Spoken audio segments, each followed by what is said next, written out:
ความมั่นคงและความปลอดภัยสาธารณะต่อจากนี้ไปเป็นรายการพุทธานุภาพดำเนินรายการโดยพระธรรมกิติเมธีผู้ช่วยเจ้าวาดวัดราชาธิวาสวรวิหาร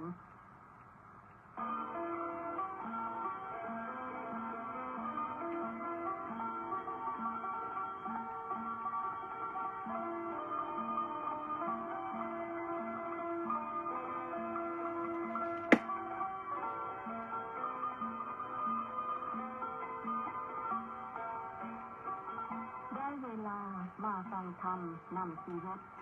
ธรรมสุดบริสุทธิ์ผุดผ่องใสฝึกจิตไว้ใกล้พระธรรมส่องอำไพให้จิตใจสดสุขสีมีพลังรายการพุทธานุภาพจัดทำให้ทำบรรยายจากคำพีมีมนต์ขลังศูนย์พิทักษ์พุทธศาสตร์จัดให้ฟังส่งเสียงดังจากคนหนึ่งถึงทุกคนฟังธรรมจบแล้วค่อยพักผ่อนกายจิตทำเป็นมิตรไร้ทุกโทษสดสิผลหลับปลอดภัยสุขสบายไร้กังวลขอสาธุชนทั่วทุกท่านสุขสันเทินโดยพระธรรมกิติเมธีผู้ช่วยเจ้าอาวาสวัดราชาธิวาสวิหาร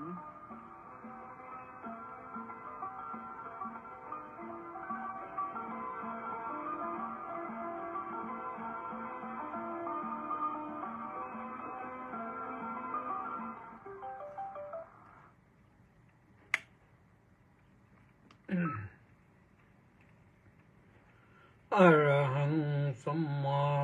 สัมพุทโธภควาบุตถังภะคะวันตังอภิวาเดมิสวากขาโตภควตาธัมโมธัมมังนัมมัสสามิสุปฏิปันโนภควโตสาวกสังโฆสังฆังนะมามิ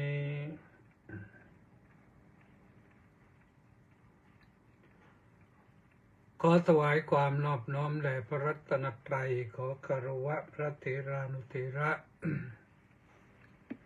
เจริญสุขสวัสดีท่านสาธุชนทุกท่านได้เวลารับฟังรายการพุทธานุภาพ จากศูนย์พิทักษ์พระพุทธศาสนาแห่งประเทศไทยโดยพระธรรมกิติเมธีส่งกระจายเสียงทางวิทยุกองพลที่หนึ่งรักษาพระองค์ AM 1,350 กิโลเฮิรตซ์วิทยุเสียงธรรมจากชาวพุทธนครปฐม 88.25 เมกะเฮิรตซ์ FM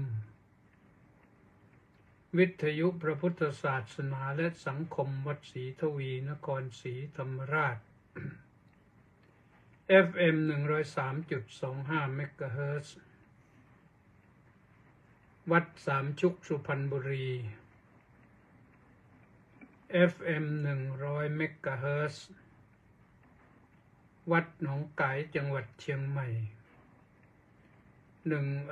FM 102 และ 104.5 เมกะเฮิรตซ์พร้อมด้วย Facebook ไลฟ์ที่กิตติเมธี K ตัวใหญ่ ITTIMET ก็ฟังกันเป็นประจำวันจันทร์ถึงวันศุกร์เวลา3 ทุ่มถึง4 ทุ่มวันนี้ก็มาพบกันที่วันจันทร์ที่5 สิงหาคมพระพุทธศักราช 2567 ขึ้น1 ค่ำเดือน 9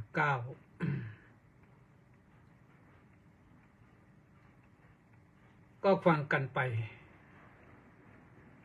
แต่ว่าก่อนจะเข้าไปก็ต้องขออนุโมทนาคุณโยมนางสาววัลลภาบุญทรัพย์ ร่วมกองบุญหนุนกองธรรมมา500 บาทนี่ก็เมื่อวานนะ แล้วคุณโยมป้าผ่องจิตกาญจนรัตน์100 บาทคุณโยมป้าวัฒนามระ100 บาทคุณโยมป้าสุวรรณีวัฒนามระ100 บาทแล้วคุณโยมป้าสุดาวันกาญจนรัตน์100 บาทขออนุโมทนาสาธุบุญใดท่านทำแล้วบุญนั้นก็จงเป็นปัจจัยให้ท่านมีความสุขมากๆนะ สุขกายสุขใจห่างภัยไกลโรคอยู่สบายๆนะ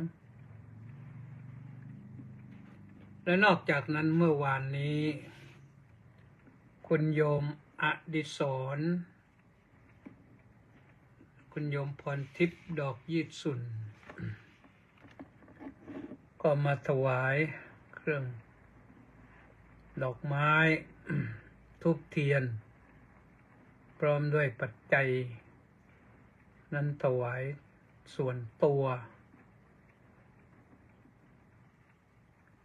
ก็มาเป็นประจำทุกปีและทุกเทศกาลตอนนี้เข้าพรรษา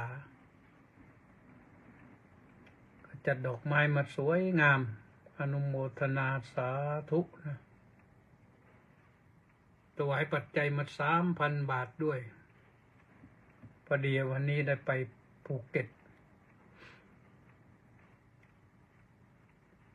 แล้วอีกคณะหนึ่งคณะปริยนธรรมสมาคมทั้งนายกทั้งอุปนายกทั้งเลขานุการเลขาธิการก็มาถวายสักการะเหมือนกันพร้อมด้วยปัจจัย 2,000 บาทถวายส่วนตัวก็ได้เป็น 5,000 บาทเมื่อวานวันนี้ก็ไปภูเก็ตสบายเลย อนุโมทนาสาธุกับทุกท่านนะวันนี้เสียงบางๆไปหน่อยนะตั้งแต่อยู่ที่ภูเก็ตแล้วเอากันว่าวันนี้จะว่ากันถึงเรื่องภูเก็ตสูตรก็แล้วกันนะสูตรว่าด้วยเยือนภูเก็ตเยือนวัดมงคลวรารามหรือวัดในยางซึ่งก็มีเจ้าอาวาสพระครูศรัทธาวราภิรัตน์จัดการเรียบร้อยถามว่าไปจัดการอะไรทำอะไรเนื่องจากว่าเป็นงานพระราชทานเพลิงศพของคุณปู่ได้แล้วนะคุณปู่อาวุธคีรีรัตน์ อดีตก็เป็นทหารร้อยเอกแล้วก็เปลี่ยนเส้นทางจากทหารมาเป็นข้าราชการกรมการปกครองเป็นนายอำเภอทราบข่าวว่าไปเป็นนายอำเภอปากพยูนมาก่อนแล้วก็ไปเป็นนายอำเภอที่ตรังบ้านเกิดแล้วก็ต่อไปเป็นนายอำเภอถลางจังหวัดภูเก็ตอำเภอถลางนี่เป็น2 สมัยเพราะว่าบรรปลายชีวิตทราบข่าวว่าขอร้องต่อรองว่าขอเกษียณที่ถลางก็ได้รับอนุเคราะห์ให้อยู่จนเกษียณที่อำเภอถลางเกษียณแล้วก็อยู่มา30 กว่าปีนะ60 70 80 90 มาถึงแก่กรรมเมื่ออายุ92ก็เท่ากับว่า32 ปี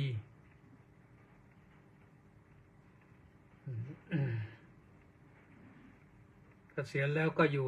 32 ปีถึงจะมาสิ้นชีพ มีอะไรน่าสนใจ แม้การไปวันนี้ก็น่าสนใจ เดินทางไปกลับ ไปตอนเช้านั่งเครื่องบินไทยไลออนแอร์ไปไทยนั่งกันนะพอขากลับก็ไทยแอร์เอเชียกลับมาขาไปนี่เครื่องขึ้นไปสบายแต่พอไปถึงภูเก็ตเครื่องลงไม่ได้ฝนมันตกอย่างหนักเครื่องบินก็ต้องบินวนอยู่นั่นแหละรอให้ฝนซาในที่สุดก็ฝนก็ซาให้ก็ได้ลง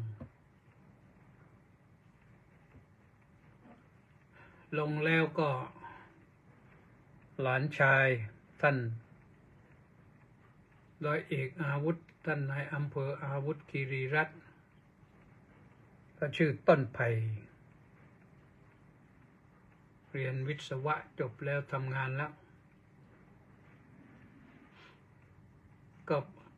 ขับรถไปรับจากสนามบินมาไปที่วัดมงคลวรารามเลยไปถึงฝนก็ยังปล่อยอยู่ก็เดินเข้าไปในศาลาก็มีแขกเรือนั่งอยู่พอประมาณยังไม่มากเพราะว่าพักเช้า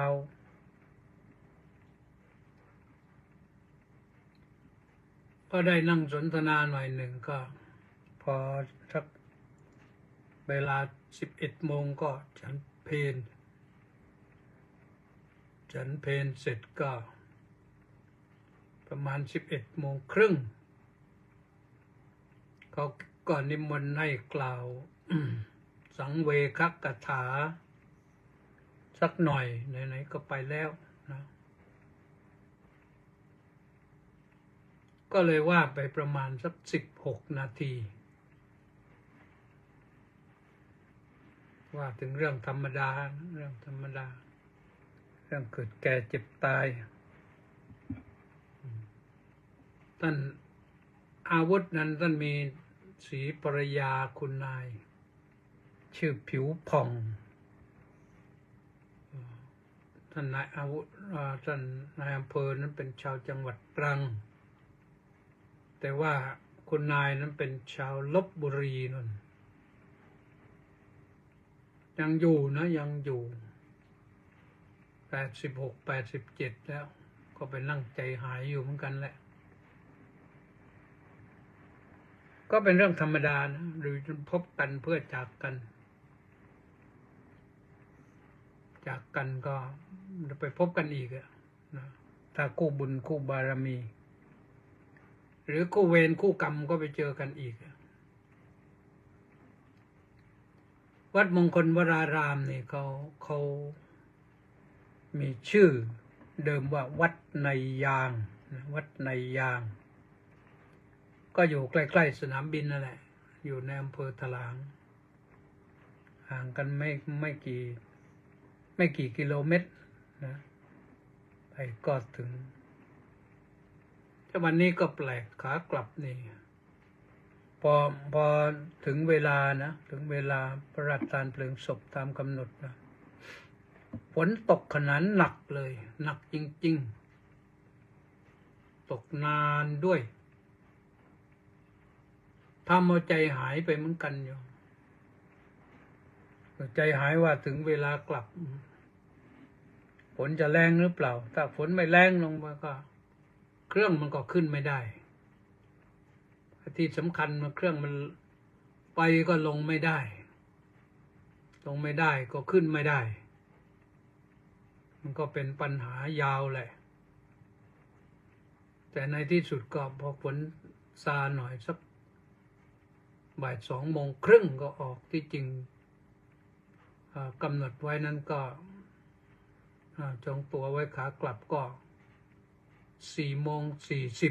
16:40 ก็ไปนั่งรอที่สนามบิน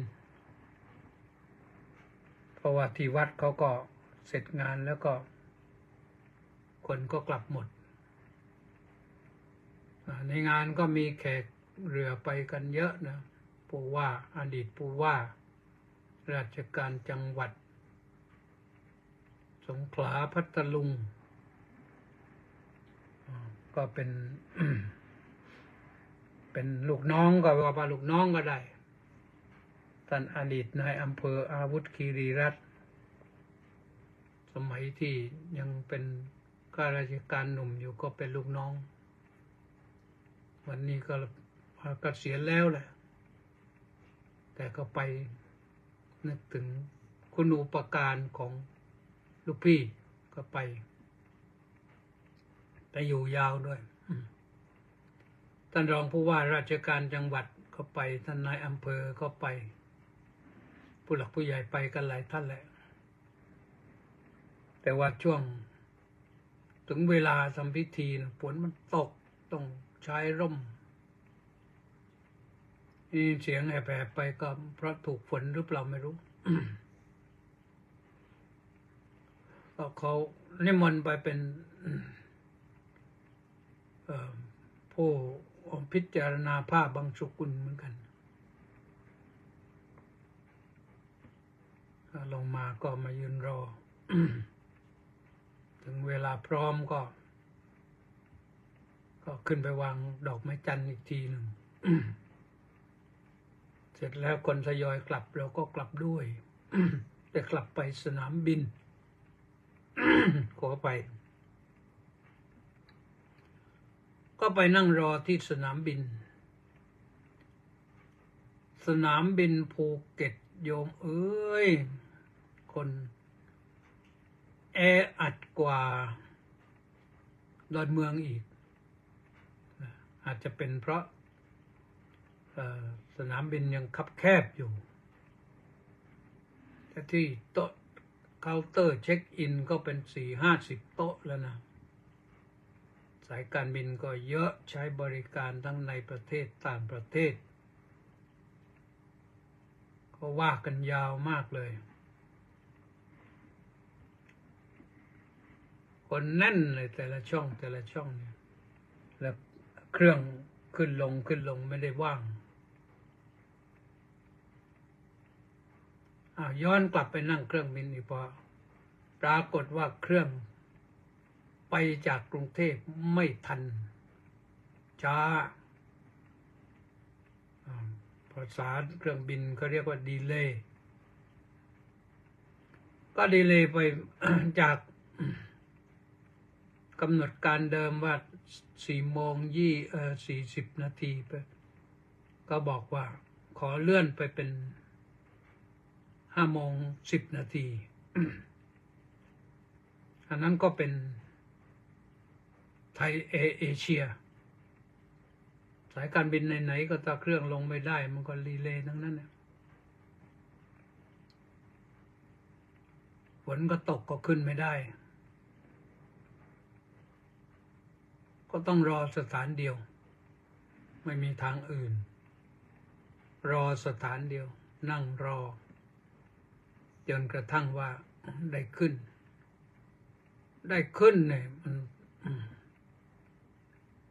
ทำไปทำมานี่มันเกือบทุ่มหนึ่งก็ขึ้นไปบินขึ้นได้แต่พอขาลงเอาอีกโยมมาถึงดอนเมืองลงไม่ได้อีกก็บอกว่า heavy rain ฝนหนักมากลงไม่ได้ขาไปก็ลงที่ภูเก็ตไม่ได้เปลี่ยนเครื่องบินสายการบินแล้วก็ยังกลับมาก็ลงไม่ได้อีก ที่ดอนเมืองนี่วนอยู่ประมาณ20 นาที ไม่รู้ไปถึงไหนอะนะวนไปเรื่อยๆท้องฟ้าปิดบ้างเปิดบ้างเมฆบังบ้างไม่เห็นพื้นข้างล่างบ้างไม่เห็นบ้างวนไปวนมาพอลงได้เขาก็ลงมาถึงปรากฏว่าเวลาไปเยอะแล้วก็ต้องเดินอีกถ้าตัวแอร์เอเชียไทยแอร์เอเชียนี่ ต้องเดินไกลนะต้องเดินไกลเป็นกิโลแหละดอนเมือง เดินกันเหนื่อยลงมาก็รถเด็กไปรับโชเฟอร์สีนุ่นไปรับพร้อมด้วยสีตนก็ กลับถึงวัดก็รวมแล้วก็2 ทุ่มกว่านิดมาถึงวัดส่งน้ำส่งท่าก็พอสบายก็ได้เวลามาออกอากาศนี่แหละ ผู้ใช้บริการที่สนามบินภูเก็ตนะนักท่องเที่ยวเยอะจริงๆนะนี่แสดงว่าการท่องเที่ยวนี่ฟื้นตัวเกือบ100%แล้วที่อื่นไม่รู้ที่ภูเก็ตนี่คิดว่าน่าจะ100%แล้วทั้งคนไทยทั้งคนต่างชาตินี่ไม่รู้กับชาติไหนต่อชาติไหนเยอะแยะไปหมดหน้าตาแตกต่างกันไปญี่ปุ่นบ้างฮ่องกงบ้างจีนบ้างอินเดียบ้างตะวันออกกลางบ้างก็เยอะนะเยอะ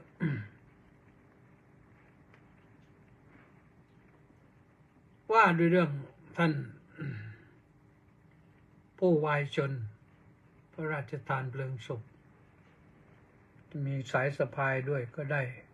ด้กุดโถด้วยนะ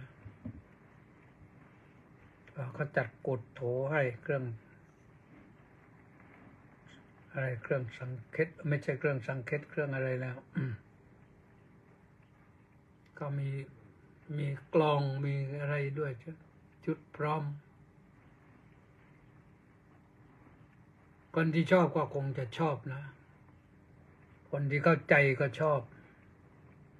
ถ้าคนไม่เข้าใจก็เฉยๆนี่ก็ทำอะไรก็คิดอย่างนั้น ท่านอาวุธคีรีรัตน์นั้นท่าน เคยบวช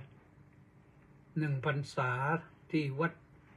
ราชาธิวาสวิหารสอบได้ที่1ด้วยสอบนักธรรมได้ที่1ของสำนักเรียนได้รับรางวัลพระพุทธรูปไปองค์1ทราบข่าวว่าบูชาจนนาทีสุดท้ายแห่งชีวิตเป็นพระปิยมาวดีหรือจะชื่อพระปิยมาพรหรือเปล่าพระปิยมาพรนะจะถอดแบบมาจากพระพุทธรูปที่องค์เจ้าพระองค์เจ้าปิยมาวดีหลวงพ่อพระสุธรรมาธิบดีเพิ่มตามสมัยที่ยังเป็นพระธรรมวราภรณ์สอบได้ที่1ก็เป็นผู้ปฏิบัติดีปฏิบัติชอบอยู่กับธรรมะธรรมโมตลอดศึกหาลาพรตไปแล้วก็ไม่ได้ทิ้งนะอยู่กับธรรมะ อาตมาก็เพิ่งเห็นว่าโอ้บวชตั้งแต่พศ2521นู่น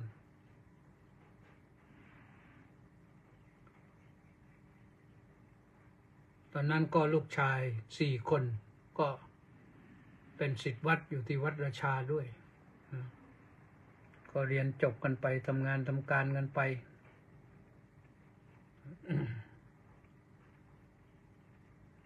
น่าอนุโมทนา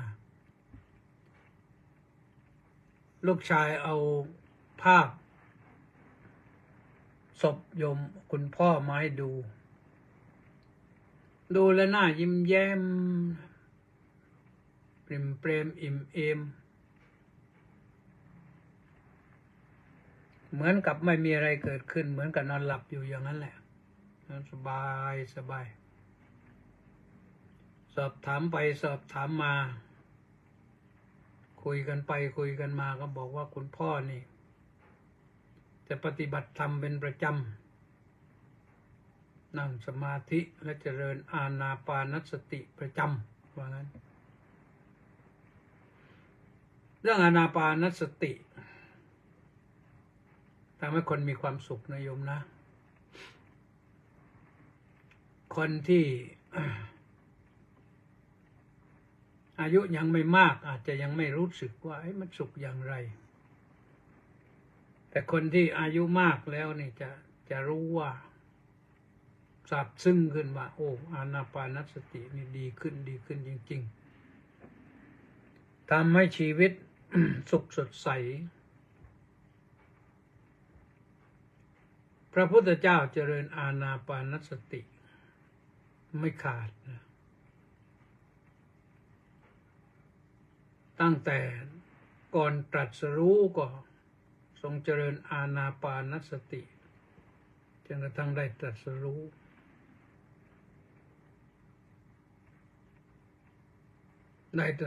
พระ อนุตตรสัมมาสัมโพธิญาณพระเจริญอานาปานสติและพระองค์ก็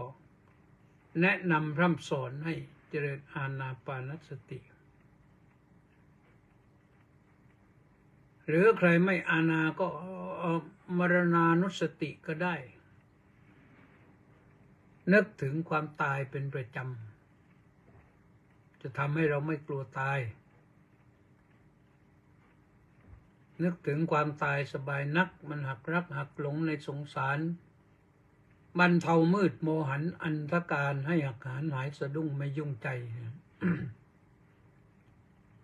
โบราณกับบัณฑิตท่านแต่งไว้ นักฟังชัดเจนดี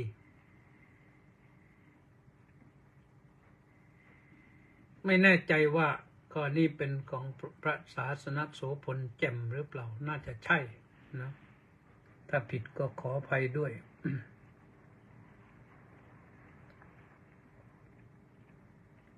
ท่านเจริญอานาปานสติหายใจเข้าหายใจออกนี่แหละพระพุทธเจ้าก็เจริญอานาปานสติพระเถระทั้งหลายท่านก็เจริญอานาปานสติกันแม้แต่ได้บรรลุพระอรหันต์แล้วท่านก็ยังเจริญอานาปานสติทำให้อยู่เป็นสุขทำให้อยู่เป็นสุขในปัจจุบันนั้นๆสุขสบายในปัจจุบันนั้นๆเราลองทำดูเถอะท่านทั้งหลาย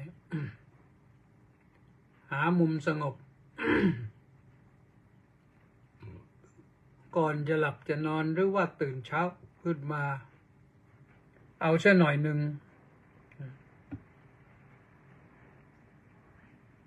ให้มันมีสติไปในลมหายใจสติอยู่กับลมหายใจ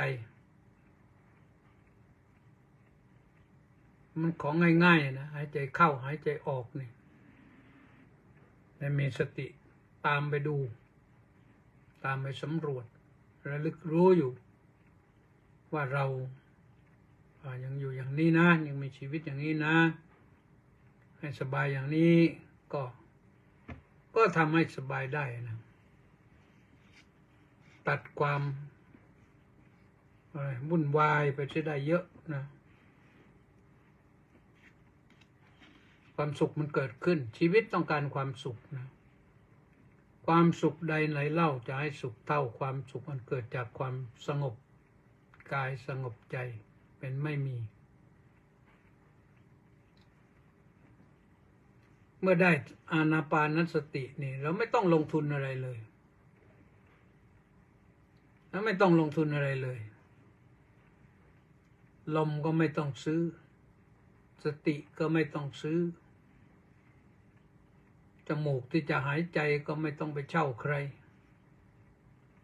หลอดลมก็ไม่ต้องไปเช่าใครเป็นของเราอยู่แล้วให้ความสุขดีกว่าอย่างอื่นเงินทองเป็นหมื่นเป็นแสนบางทีก็ยังทุกข์ใจมีแล้วเป็นทุกข์แต่ว่ามีลมหายใจนี่ถ้าเราใช้เป็นเรามีความสุขมากกว่าสิ่งใดๆเอาเถอะโยมหาความสุขจากลมหายใจนี่แหละแล้วไม่ต้องมา โวยวายตีโพยตีไฟมาโอ้ยทุกอันนั้นก็ไม่พออันนี้ก็ไม่พอลมหายใจพอนะมีพอเสมอเพราะนั้นฝากไว้นะมีชีวิตอยู่ในปัจจุบันเราก็สุขสบายเลือดลมก็เดินปกติเพราะเราได้กำหนดรู้ลมหายใจเข้าไปออกมาลมก็ได้ไปขับเคลื่อนเลือดอยู่ในภายในให้มันไปทุกเส้นทุกสาย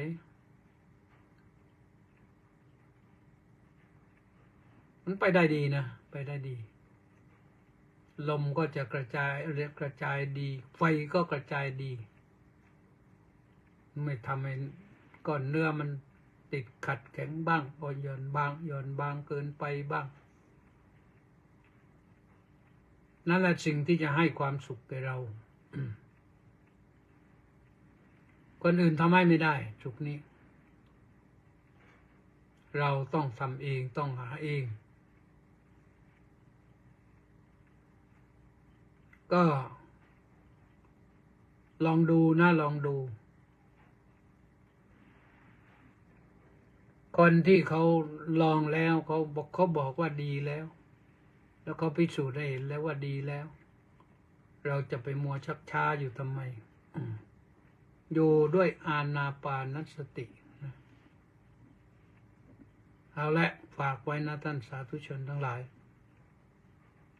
ทีนี้ก็มาดูบ้างว่าวันนี้ใครเข้ามาเยี่ยมมาเยือนบ้างเสียงแบบแห้งๆไม่อยากฟังเท่าไหร่แล้ว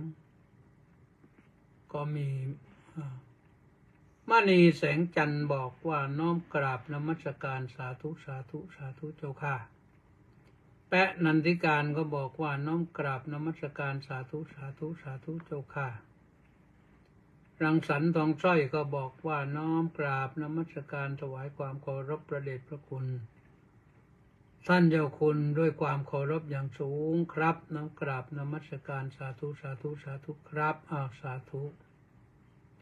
อิ่มอินบุญท่าน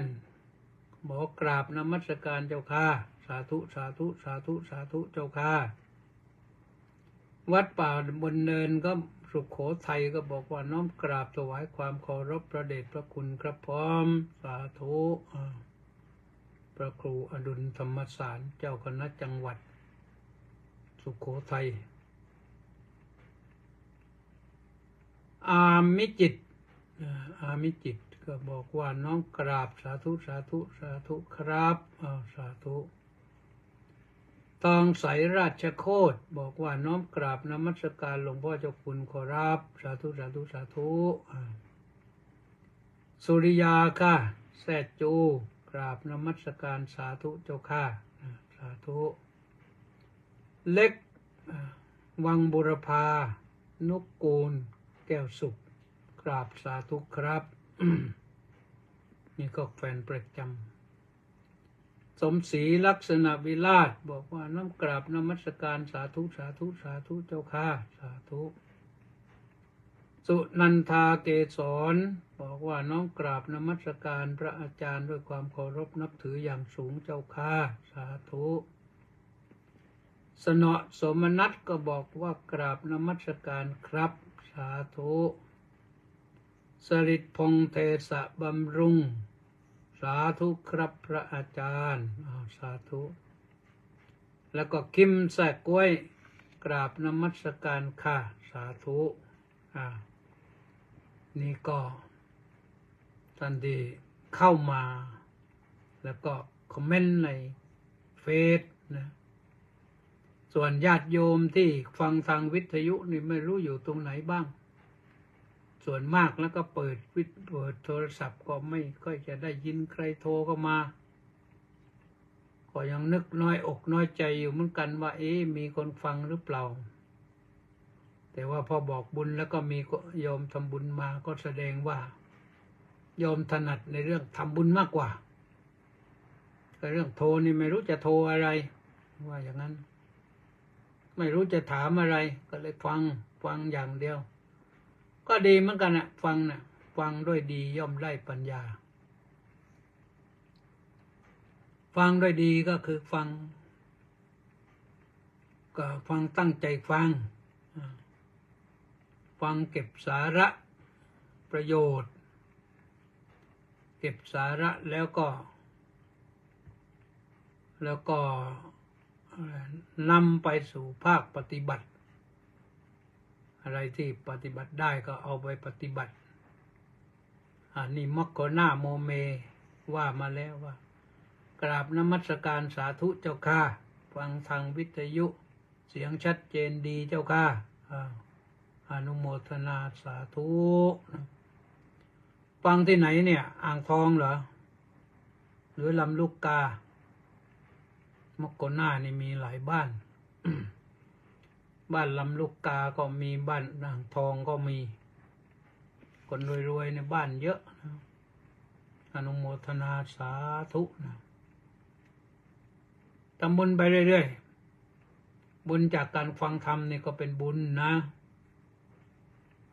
บุญจากการฟังธรรมบุญจากการให้ทานบุญจากการรักษาศีลยืนยันแล้วฟังที่ลำลูกกาเจ้าค่ะไม่รู้แม่กาอยู่ไหนนะมีแต่ลำลูกกาลำแม่กาไม่มีอยู่มุมไหนของกทมบ้างเนี่ย ก็ลำลูกกาก็อยู่ปทุมธานีนั่นนะไม่เคยได้ยินพ่อกาแม่กาแต่ว่าขี้กานี่เยอะนะขี้กาเนี่ยมันพอสุกแล้วมันแดงสวยเหมือนแอปเปิ้ลนั่นแหละขนาดแอปเปิ้ลนั่นแหละแต่ว่าเนื้อในนี่ขมเนื้อในมันขมมันเป็นเถาวัลย์ขึ้นต้นไม้คลุมต้นไม้แล้วพอออกผลแล้วสุกแดงเต็มต้นอันนั้นเขาเรียกว่าลูกขี้กาผลขี้กาไม่รู้อย่างไงเหมือนกันที่เขาเรียกขี้กาที่เห็นขี้กาที่วัดราชานี่มันขาวๆนะเดินไปบนถนนเนี่ยมันนอนกิ่งไม้มานอนกิ่งไม้เยอะเดี๋ยวนี้อีกาเนี่ยตัวดำเมี่ยมแต่ว่าขี้มันก็ขาวแต่ขี้กาที่อยู่ต้นไม้นั่นมันแดงนะอ้าวเพลินทิพย์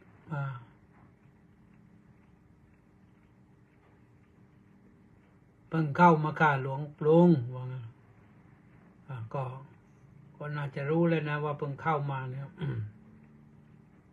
ก็อนุโมทนาสาธุเลยนะโน่นมาจากคีรีวงศ์นี่เป็นดินแดนที่เขาว่าอากาศดีที่สุดในโลกอยู่อำเภอลานสกานะเคยขึ้นไปแล้วมีวังมัจฉาเยอะนะปลาเยอะมากเลยความจริงถ้า ผู้นำมีไอเดียดีๆนะทำวังมัจฉา ให้คนไปเลี้ยงปลาให้คนไปชมปลาเนี่ยนักท่องเที่ยวน่าจะเยอะขึ้นนะหรือว่านักท่องเที่ยวมากนะลำบากอีกก็เลยเอาแค่นี้พอก็ไม่รู้เหมือนกันนะเอาละท่านสาธุชนทั้งหลายเราก็เดี๋ยววันนี้มันวันที่5แล้วสัปดาห์หน้าเป็นวันสำคัญอีกนะวันที่12วันที่12สิงหาเป็นวันแม่แห่งชาติวันคล้ายวันเฉลิมพระชนมพรรษาสมเด็จพระนางเจ้าสิริกิติ์พระบรมราชินีนาถพระบรมราชชนนีพันปีหลวงแล้วก็ทำกันอีกนะที่วัดราชาธิวาสวิหารนี่ก็มีกิจกรรมนะกิจกรรมพระก็ เป็นวันพระพอดีเป็นวันพระพักเช้าพระก็ขึ้นศาลากันพร้อมหน้าทำวัดเช้ากันเสร็จแล้วก็โยมก็ทำวัดจบทำวัดพระนักเทศน์ก็จะขึ้นธรรมาสน์ญาติโยมก็อาราธนาศีลรับศีลก่อนไปสมาทานศีลก่อนสมาทานศีล8สมาทานศีลเสร็จแล้วท่านก็จะเทศให้ฟังกันหนึ่งวันนั้นก็คงจะเทศเรื่องแม่แหละนะแต่ไม่แน่ใจว่าท่านจะเทศเรื่องอะไรนี่เดาเอาประเทศจบแล้วท่านยถาเรื่องเทศเสร็จแล้วก็พระสงฆ์ทั้งหมดที่ขึ้นศาลาก็จะได้เจริญพระพุทธมนต์ถวายเป็นพระราชกุศล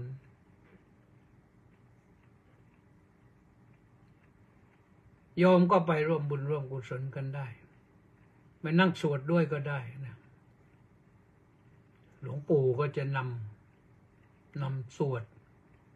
หรือว่าหลวงปู่จะมอบหมายให้ใครสวดก็ได้นะ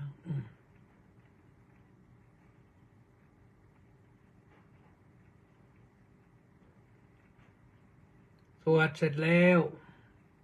ก็ลงไปชั้นล่าง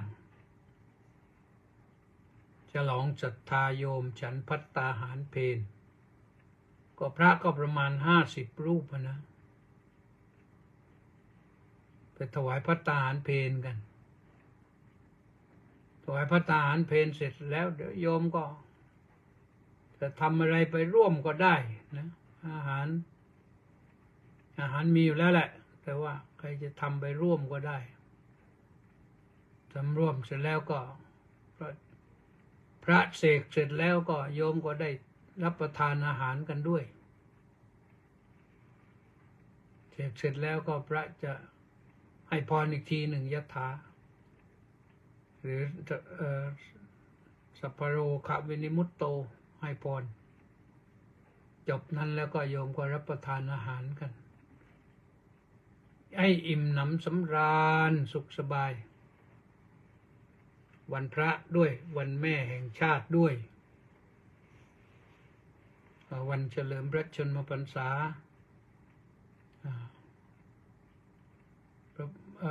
พระพันวรรษาด้วยพระพันปีไม่ใช่พระพันวรรษาก็ขอเชิญนะแจ้งข่าวกันแล้วขอเชิญนี่เพลินทิพย์ยังบอกว่าอนุโมทนาสาธุนะค่ะมังคุดทุเรียนเริ่มสุกแล้วเจ้าค่ะถ้าสุกแล้วเดี๋ยวมันก็ลอยละลิ้วปลิวละล่องมาทางอากาศนะถึงวัดราชาธิวาสวิหาร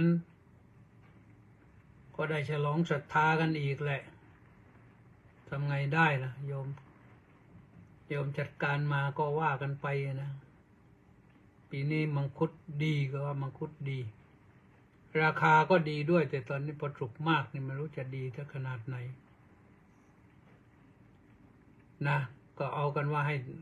ขายได้ดิบได้ดีกันก็แล้วกันได้เงินเยอะ เงินก็เป็นสิ่งสำคัญเราปลูกผักปลูกพืชมุ่งหมายจะขายก็เพื่อให้มันได้เงินนั่นแหละนะเมื่อได้เงินมาก็อย่าจ่ายฟุ่มเฟือยเก็บหอมรอมริบไว้ให้ดีอนาคตไม่รู้ว่ามันโลกมันจะเป็นอย่างไรก็ว่ากันไปนะ อนุโมทนาสาธุลงหน้านะต้าสิทธิมงคลก็บอกว่านมัสการสาธุครับเพราะงั้นป้าจ่ายจินดาก็บอกว่าน้อมกราบสาธุสาธุสาธุเจ้าค่ะนี่มาจากพังงานฝั่งอันดามันพังงานนี่ทุเรียนเก่งเหมือนกันนะทุเรียนดีเหมือนกันนะเขาว่าทุเรียนเยอะเดี๋ยวนี้แต่ภูเก็ตหมดแล้วไม่มีที่ปลูกทุเรียนแล้ว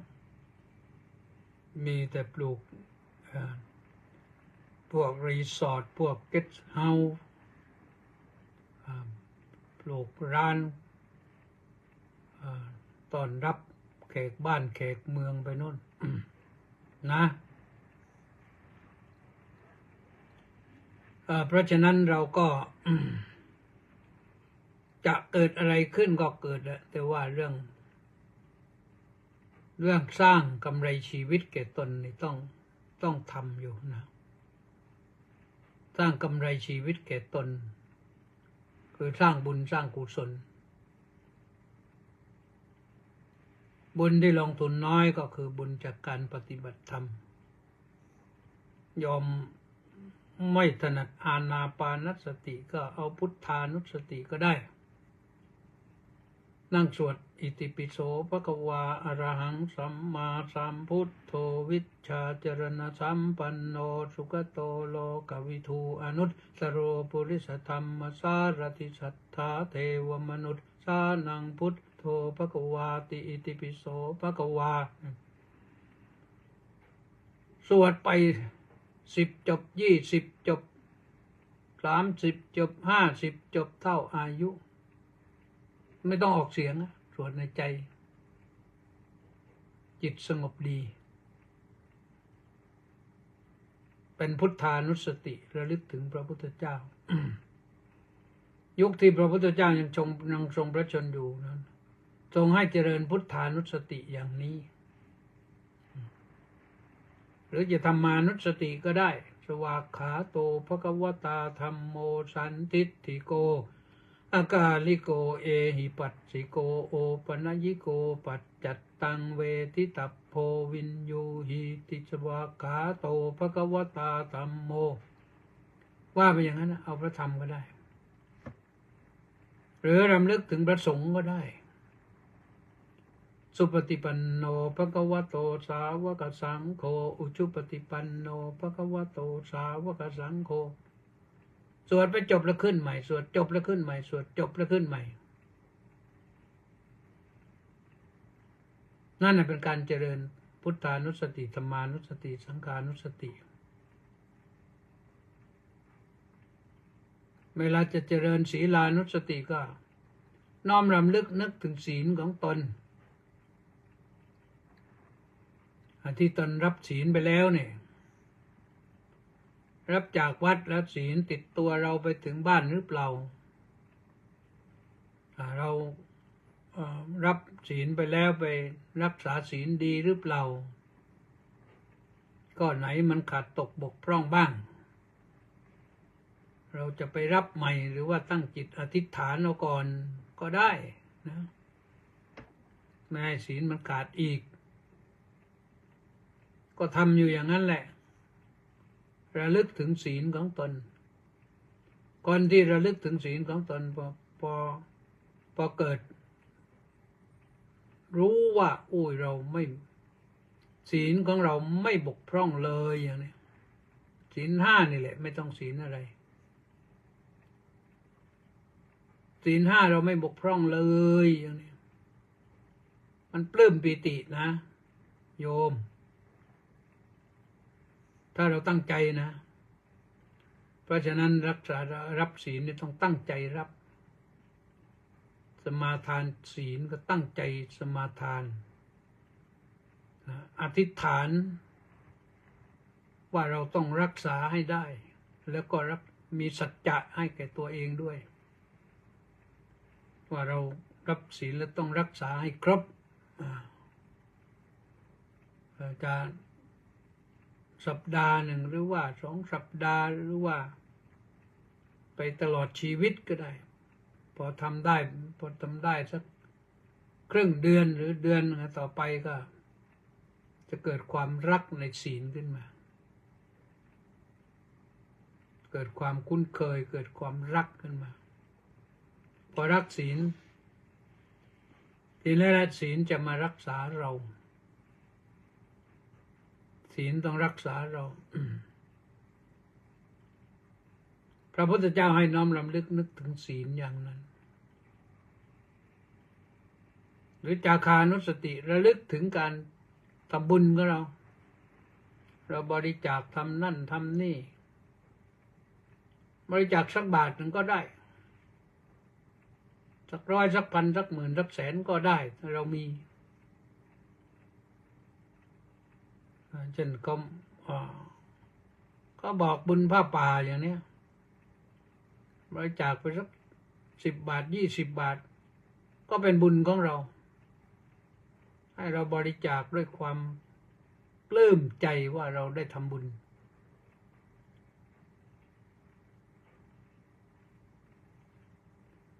นั่นแหละเราจะได้บุญแล้วบุญก็จะช่วยรักษาเราอยู่เรื่อย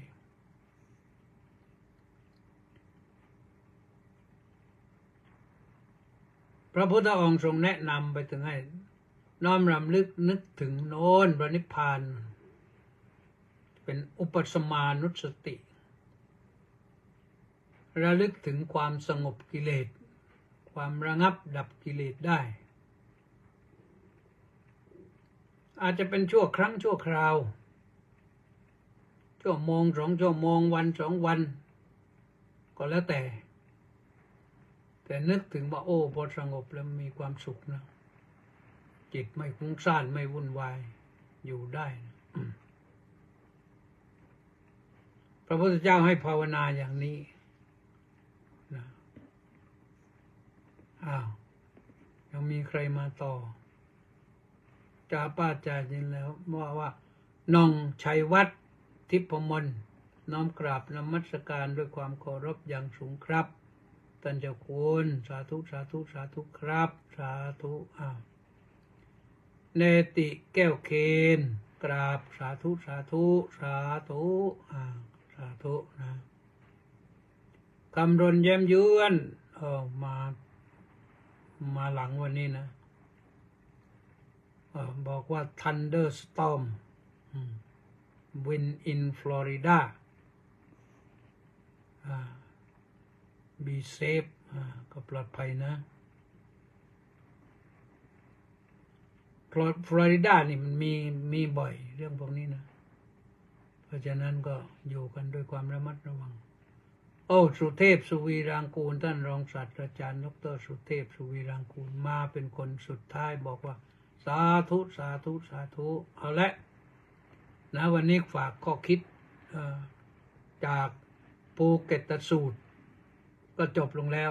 หมดเวลาสวัสดี